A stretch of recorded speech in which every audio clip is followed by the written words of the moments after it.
এই গল্পটা একটা গরিলার গ্রামের এক কুমারী মেয়ের। গরিলা কিভাবে মেয়ের প্রতিটি বিয়ে আটকে দেয়, এমনকি যখন চুপি চুপি তার বিয়ে ঠিক হয় তখন গরিলা তাকে বিয়ের মণ্ডপ থেকে তুলে নিয়ে যায়, গর্ভবতী করে জঙ্গলে ছেড়ে দেয়। এখন মেয়েটি কি সন্তান জন্ম দেবে? সন্তান হলে সে কেমন হবে, মানুষ না জানোয়ার? পুরো গল্পটা শুনুন, খুব মজা পাবেন। দুপুরবেলা ছিল, সূর্যের সোনালি আলো গ্রামের বড় মন্দিরের আঙিনায় পড়েছিল। চারিপাশে রঙিন ফুলের সাজসজ্জা, ঢাক ঢোলের আওয়াজ আর হাসি মজায় চারিদিক মুখরিত। কোণে মায়া লাল জোড়ায় সেজে ঝকঝকে দেখাচ্ছিল, কিন্তু তার চোখে একটা অস্থিরতা ছিল। সবাই ভাবল সে বোধহয় ঘাবড়ে গেছে, কিন্তু তার মনের ভেতরে একটা লুকোনো সত্য নিয়ে ঝড় চলছিল।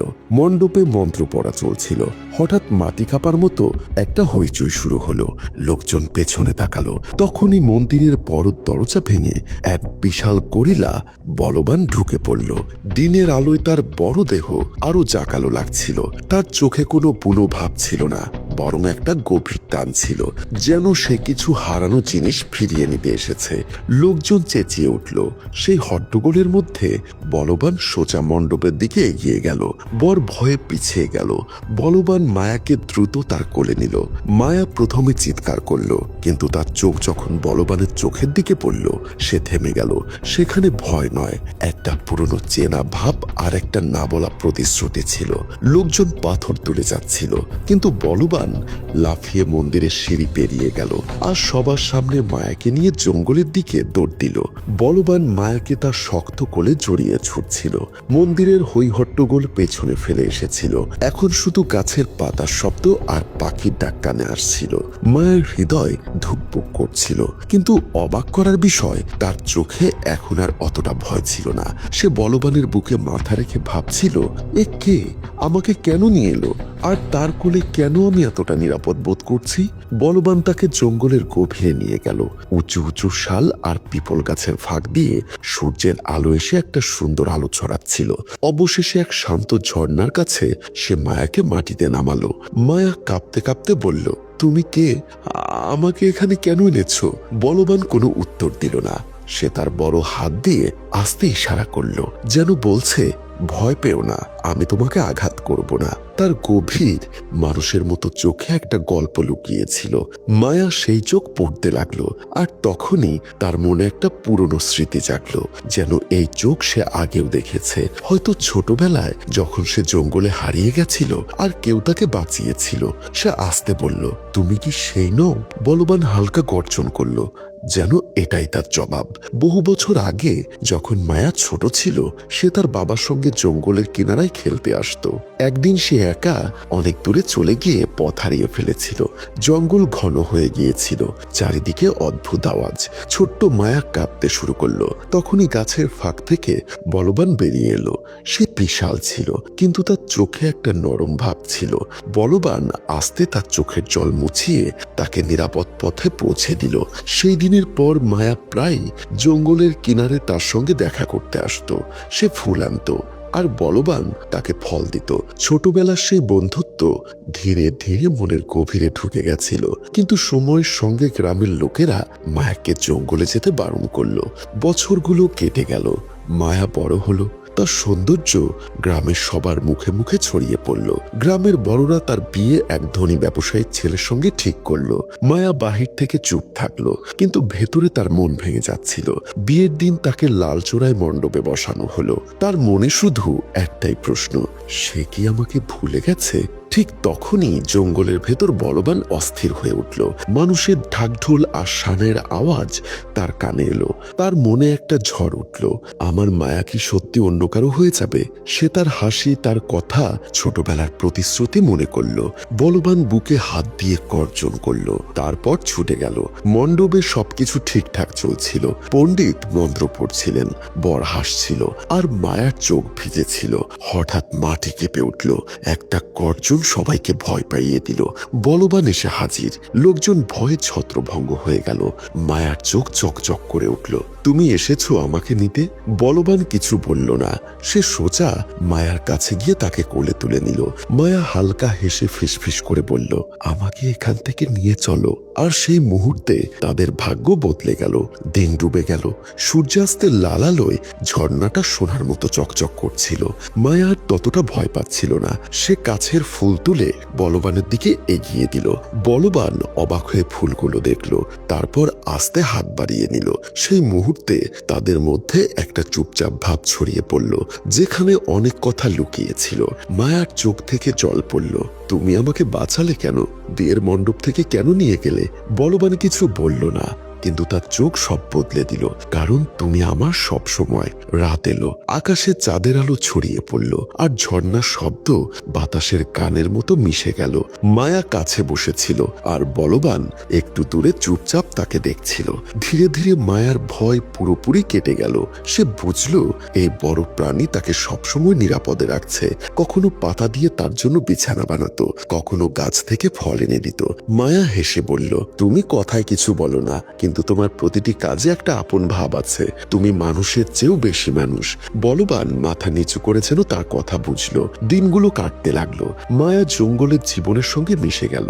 সকালে সূর্যের আলোয় তারা ঝর্ণার কাছে বসতো। বলবান তাকে গাছের ডালে পাখির বাসা দেখাতো। কখনো বলবান তাকে পিঠে বসিয়ে জঙ্গলের পথে ছুটতো। একদিন মায়া জল আনতে গিয়ে পা পিছলে পড়ে যাচ্ছিল। বলবান তৎক্ষণাৎ তাকে ধরে ফেললো। সেই মুহূর্তে তাদের মধ্যে দূরত্ব পুরো মুছে গেল। মায়ার শ্বাস দ্রুত হয়ে গেল। তার মুখ বলবানের বুকে ঠেকে গেল। সে ফিসফিস করে বলল, তুমি শুধু আমার রক্ষক নও, তুমি আমার আপন। বলবানের চোখ ভিজে গেল, কিন্তু তাদের শান্তি বেশি দিন টিকল না। গ্রামের লোকেরা যারা মন্দিরে মায়ের অপহরণ দেখেছিল, তাকে ফিরিয়ে আনতে শিকারী আর সিপাহীদের নিয়ে জঙ্গলে এলো। তারা জাল আর অস্ত্র নিয়ে বলবানকে ধরতে চাইল। মায়া চিৎকার করে বলল, না, ওকে আঘাত করো না, ও আমার শত্রু নয়, আমার সঙ্গী।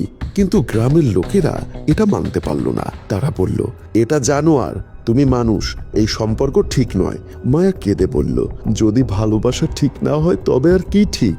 বলবান পুরো জোরে লড়ল, কিন্তু তার প্রতিটি আঘাত ছিল বাঁচার জন্য, কাউকে মারার জন্য নয়। অবশেষে এক রাতে মায়া আর বলবান ঠিক করলো তারা গ্রাম আর সমাজ থেকে দূরে জঙ্গলের গভীরে চিরকাল থাকবে, যেখানে কেউ তাদের ভালোবাসায় প্রশ্ন তুলবে না, কেউ তাদের আলাদা করবে না। মায়া চাঁদের আলোয় বলবানের হাত ধরে বলল, তুমি আমার জন্য সেই যে মানুষের দুনিয়ায় কেউ হতে পারে না। আমি তোমার সঙ্গে আছি প্রতিটি জন্মে।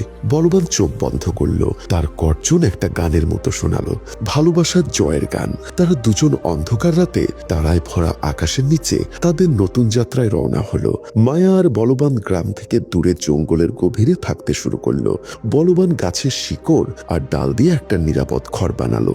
মায়া সেখানে ফুল দিয়ে সাজাতো, নদীর তীরে মাটির ছোট্ট প্রদীপ বানাতো, আর প্রতিদিন তার নতুন জীবনকে গুছিয়ে তুলতো।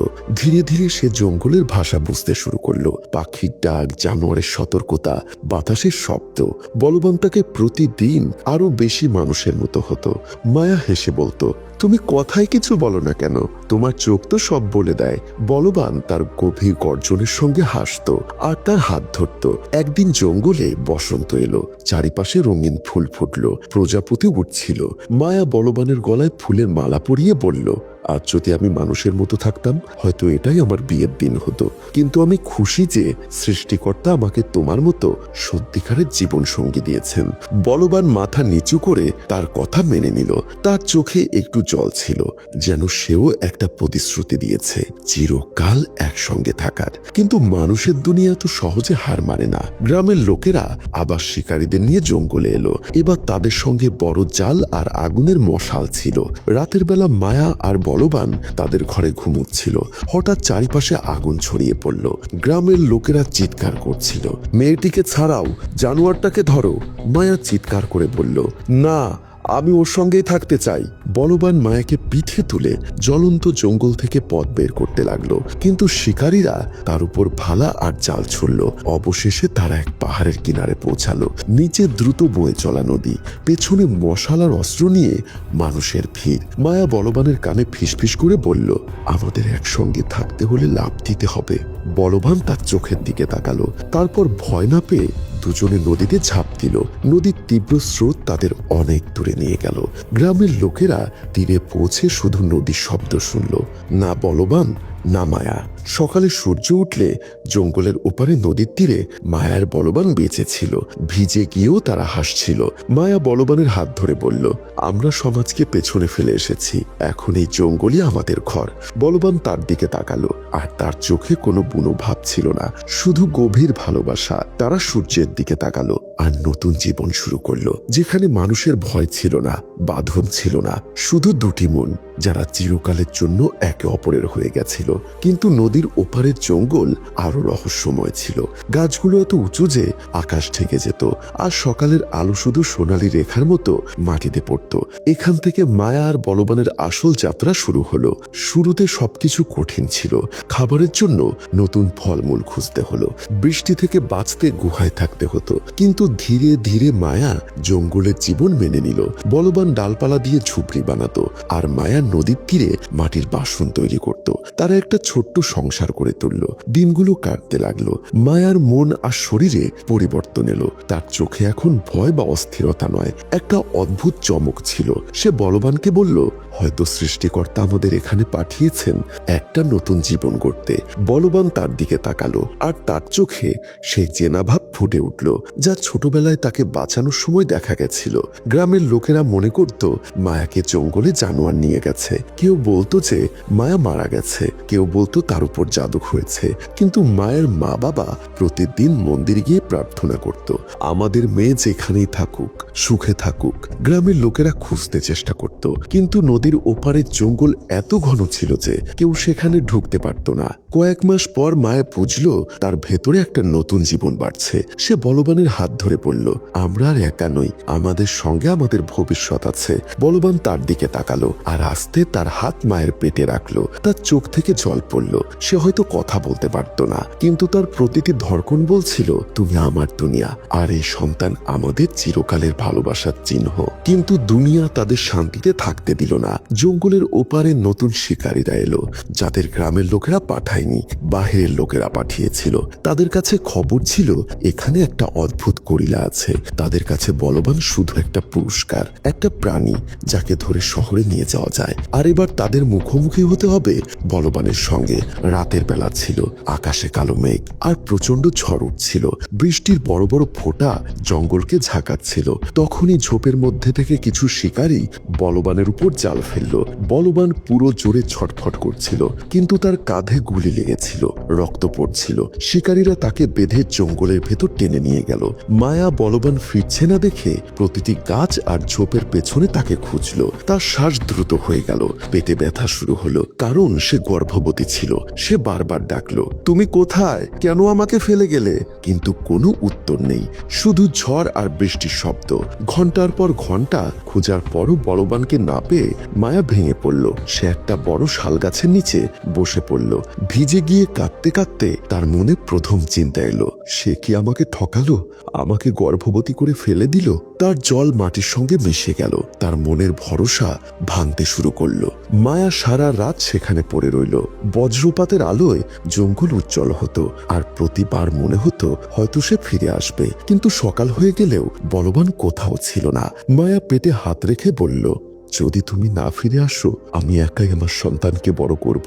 কিন্তু মনে রেখো, আমার চোখের জল কখনো তোমাকে ক্ষমা করবে না। এখন কি হবে? বলবান কি সত্যি শিকারীদের হাতে ধরা পড়ে অনেক দূরে চলে গেল, নাকি সে কোনোভাবে পালিয়ে ফিরে আসবে? মায়া কি একা জঙ্গলে তার সন্তানের জন্ম দেবে, না বলবান ফিরে এসে তাকে আবার বুকে চড়াবে? এই রহস্যের উত্তর জানতে আমাদের সঙ্গেই থাকুন, কারণ পরের গল্পে আরো বড় চমক অপেক্ষা করছে। বন্ধুরা, এই গল্প যদি তোমাদের মন ছুঁয়ে দিয়ে থাকে তাহলে আমাদের চ্যানেলটি সাবস্ক্রাইব করো, লাইক দাও আর শেয়ার করো, যাতে আরো মানুষ এই গল্প শুনতে পায়। কমেন্টে বলো দ্বিতীয় অংশ দেখতে চাই, বেশি বেশি কমেন্ট করো আর আমাদের পেজটি লাইক এবং শেয়ার করে সঙ্গেই থাকো। তোমাদের মতামতের উপর ভিত্তি করে আমি পরের অংশ নিয়ে আসবো। আবার দেখা হবে নতুন গল্প নিয়ে। সে পর্যন্ত সবাই ভালো থাকো, সুস্থ থাকো। আল্লাহ হাফেজ।